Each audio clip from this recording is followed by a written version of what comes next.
한류의 새로운 시대가 나타나고 있다는 소식이 전해졌습니다. 김치, 비빔밥, 불고기로 대표되는 K푸드는 1세대로 불리고 있는데요. 최근에는 1세대 K푸드를 넘어 차세대 K푸드로 만두와 라면이 각광받고 있는 것으로 전해졌습니다. 차세대 K푸드는 미국을 비롯한 전 세계에서 인기를 얻으며 각국 식탁에 오르고 있는데요. 비비고 만두는 해외 인기를 바탕으로 연매출 1조 원을 돌파하고 농심 신라면은 세계에서 가장 맛있는 라면에 등극하였습니다. 중국의 만두, 일본의 라멘의 자리를 위협하는 한국 기업의 저력은 현지화 전략을 추구하면서도 한국의 맛을 알리고 있기 때문인 것으로 전해졌죠. 한국인의 소울푸드 라면은 세계인의 소울푸드가 되고 있는데요. 어엿한 K푸드의 대표주자가 된 한국 라면의 인기가 전 세계적으로 높아지고 있습니다. 국내보다 해외에서 더 사랑받기도 하고 있는데요. 한국 라면의 인기가 급격히 높아진 것은 2020년부터이죠. 신종 코로나 팬데믹이 불러온 식생활의 변화가 라면의 날개를 달아준 것인데요. 집에서 끼니를 해결하는 경우가 급격하게 늘며 저렴하고 간편한 라면이 식탁에 자주 오르게 됐습니다. 해외에서의 라면 열풍 기반은 단순한 음식의 맛을 뛰어넘어 경험이자 문화에서 비롯되고 있는 것으로 분석되고 있는데요. 이는 한국의 콘텐츠가 전 세계로 뻗어나가고 있기 때문입니다. 영화 기생충, 넷플릭스 드라마 오징어 게임에 등장한 라면은 한국 문화의 일부로 인식됐습니다. 먹는 것이 인간의 생활을 구성하는 중요한 요소인 만큼 그에 대한 관심도 따라왔죠. 생활의 변화에 콘텐츠의 힘을 얻은 라면의 인기는 빠르게 치솟았는데요. 2019년까지 4억 달러 수준에 머물러 있던 라면 수출액은 2020년 6억 달러대로 껑충 뛰었습니다. 관세청에 따르면 라면 수출액은 2018년 4억 1,309만 달러, 2019년 4억 6,699만 달러, 2020년 6억 357만 달러, 2021년 6억 7,441만 달러로 계속해서 증가하고 있는 것으로 전해졌죠. 2020년 미국 뉴욕타임스는 세계에서 가장 맛있는 라면으로 농심의 신라면 블랙을 꼽기도 하였는데요. 진한 소고기 육수와 적절한 매콤함, 쫄깃한 면발이 주는 조합의 매력을 높게 평가했습니다. 2021년에는 미국 뉴욕 매거진이 최고의 라면에 농심의 신라면과 짜파게티의 이름을 언급하기도 했죠. 이 같은 호평은 판매량으로 이어지고 있는데요. 농심의 미국 매출은 2018년 2억 2,500만 달러, 2019년 2억 5,400만 달러, 2020년 3억 2,600만 달러 등으로 해외 매출의 상당 부분을 차지하고 있습니다.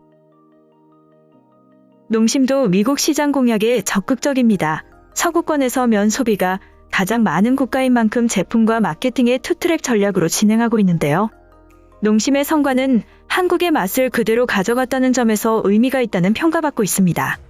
한국인이 좋아하는 매운맛을 구현한 신라면을 중심으로 정면 승부를 펼쳤는데요. 일본 라면과 달리 프리미엄 전략을 고수했다. 상대적으로 고가의 제품을 내놓아 고급화로 파스타 등과 경쟁을 펼쳤습니다. 마케팅은 현지화 전략을 구사했는데요. 미국에서 인기인 아트 마케팅이 대표적이죠. 세계적인 작가 에바 알머슨과 함께 광고를 제작해 관심을 받았습니다. 영화 기생충이 아카데미 시상식에서 사관왕을 차지하자 다음날 유튜브를 통해 짜파구리 조리법을 소개하기도 했는데요. 미국에서 선보인 애니메이션 광고도 조회수 1,500만 건을 기록하는 등 뜨거운 반응을 기록하였죠. 올해 미국에서의 성과는 더욱 기대되고 있는데요. 올 상반기 미국 제2공장 가동을 시작하기 때문입니다. 제2공장이 완공되면 농심은 미주 시장에 연간 총 8억 5천만 개의 라면을 공급할 수 있게 됩니다.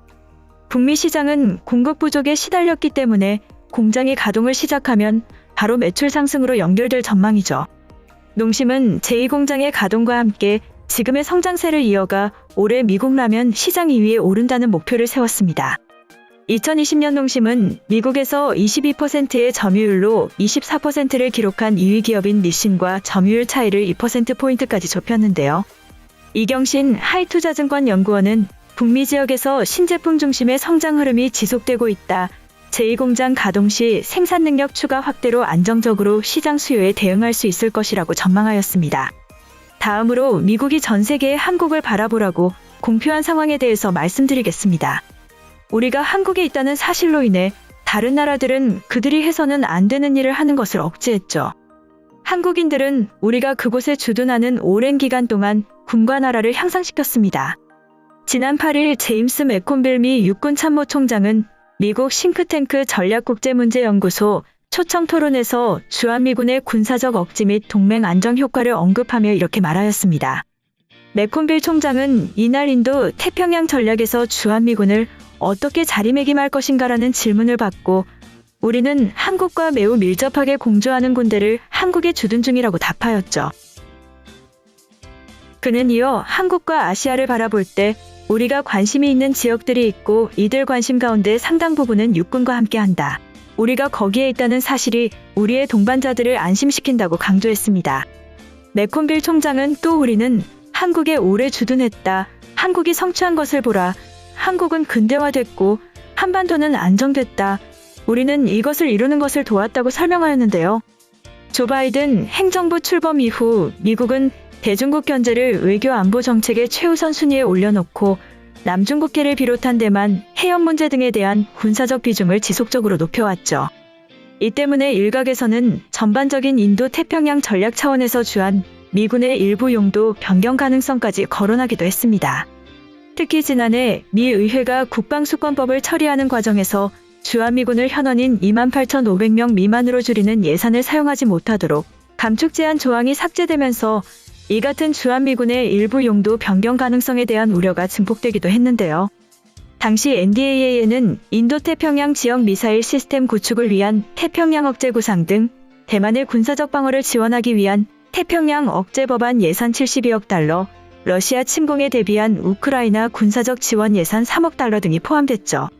그러나 미국 정부는 동맹을 중시하는 조 바이든 행정부에서는 주한미군 감축 의향이 없다며 우려를 불식시켰는데요. 실제로 새 법에도 한미 동맹 강화 차원에서 주한미군 유지 필요성 언급이 포함되었죠. 또 지난해 11월 발표된 미 국방부의 해외 주둔 미군 재배치 검토 보고서에서도 주한미군 규모에 대해 변하는 것으로 전해졌습니다.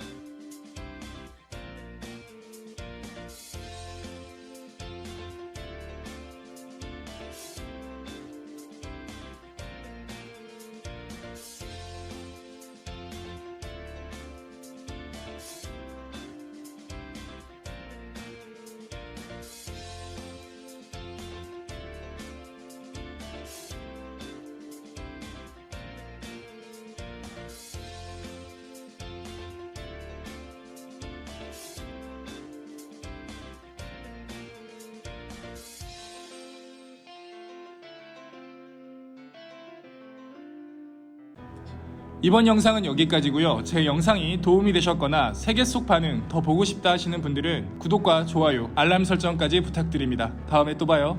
안녕.